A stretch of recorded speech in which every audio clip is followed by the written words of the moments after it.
nice patch of black mustard growing out here. It'll take up this whole bank later on in the season. I told teaching a set of 5th graders about these things. It was a kind of a day camp, about a month long. I told them it was the origin of broccoli, and they ate all the examples, so I couldn't teach the plant. But you can throw the tops in a salad, give you eventually a little radishy taste. This is where the table mustard, they use the seeds out of this. The greens aren't spicy hot, so you can cook them up like spinach. It's just kind of nice. It's a nice plant to know. It's quite abundant. Well, I'm going to go on up the road.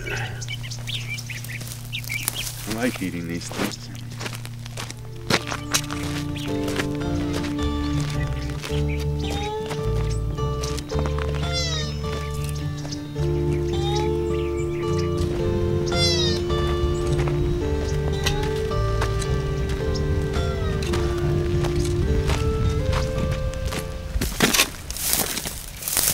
This is a handy kind.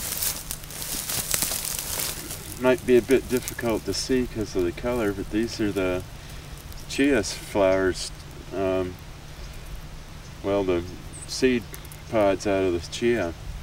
That's one of the higher energy foods that the natives use for forest marches and things.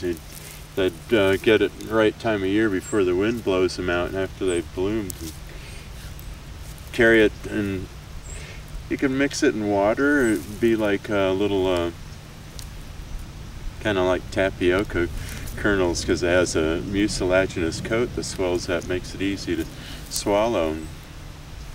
It's a good thing. If you've heard of the chia pet, well, this is actually the same thing.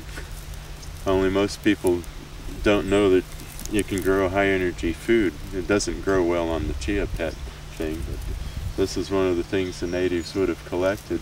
It tends to grow on a bank kind of like this. It might be kind of a hazard to get up there and collect some of it, but it's kind of a disturbed area that they like. Well, we'll go on up and see what else is up the road.